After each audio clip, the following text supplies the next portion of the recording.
I just ordered the smart breakfast, so supposedly it's supposed to be really healthy. Let's find out. The sun is coming up. This is good. This is gonna be a good day. It still hasn't really hit me that I'm here yet.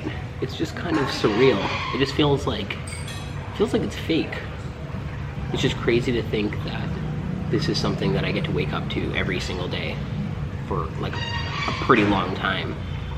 These mini retirement things are amazing. Highly recommended. Highly recommended. I'm gonna be honest, I don't think I can make this myself. That looks so good. And it came with my room for $22 a night. Life gets better, people. Trust me. Life gets better.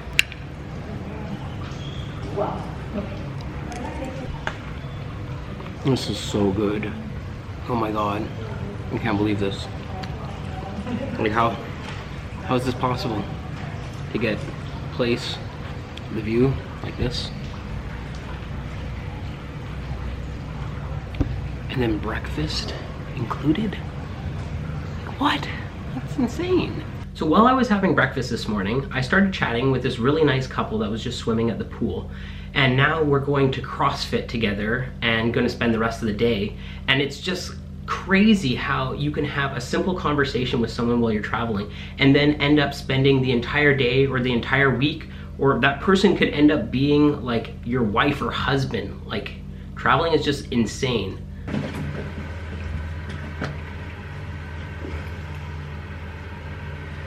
So I've never done CrossFit before. I've heard a lot of really good things about it. If you've never done CrossFit either, it's basically you doing every form of physical activity possible. So it has like cardio, gymnastics, weightlifting, yoga. It's kind of like a little bit of everything. So I'm gonna see what it's like and let you know what I think.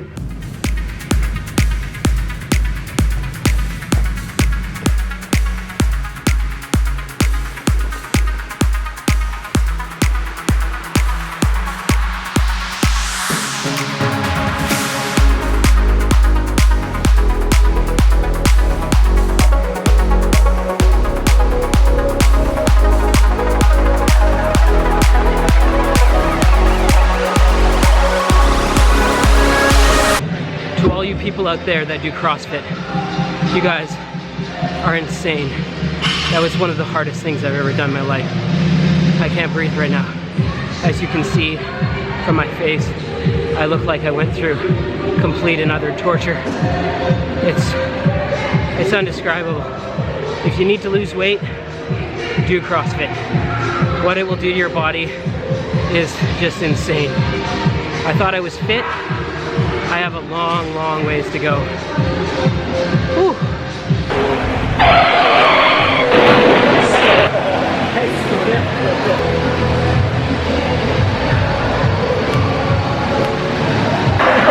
That's crazy.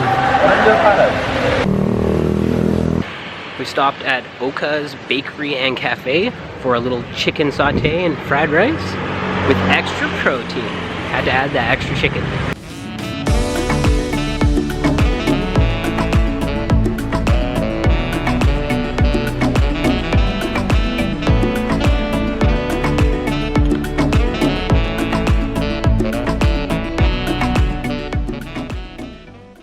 So I want to talk about quitting my job. When I decided to travel the world, I was very surprised that the hardest part about the entire process was actually quitting my job.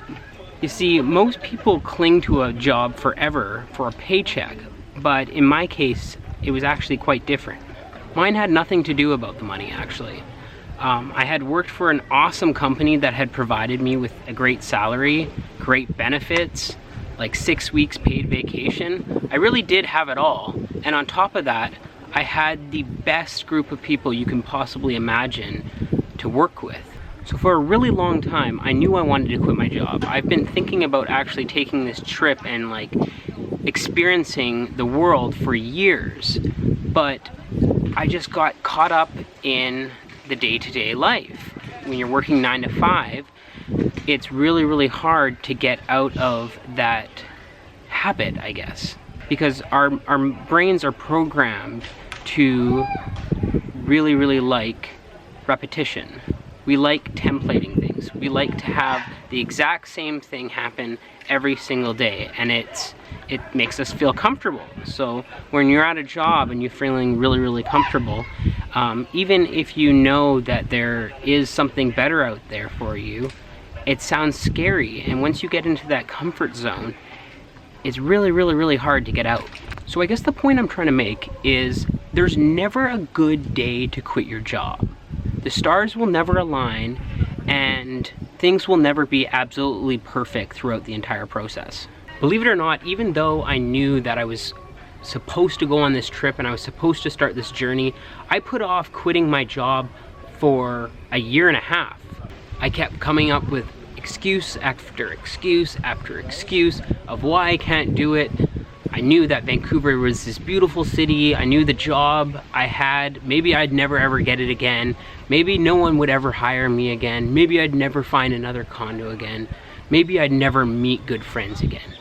But after you leave all those things, you don't really miss it. Your friends, you still stay in contact with. Your company, it's just another company. If you're a smart person, you'll get hired. Don't worry about that. And I feel like there's just so many people that are just so afraid to take this risk. They don't think about all the incredible things that could happen to them, all the things that could change their life. All they think about is the negative things that could happen to them. So to get over this fear and to get over all these excuses you're going to come up with of why you should not quit your job and why you should not embark on this journey that's going to change your entire life, is to book a flight. You see, the best thing about booking a flight is once it's been booked, you're fully committed, so there's no turning back now. Obviously, you can still cancel your flight and avoid your trip, but there's a very low chance that you're going to do that. You've spent your money, you picked a date, you've committed, and now you're ready to leave. So there's nothing that your friends, your family, your coworkers, nobody can tell you to stop. I hope this little piece of advice on how to quit your job has helped you out, and it's going to get you one step closer to traveling the world and finding self-awareness. I love each and every single one of you. Stay focused, my friends.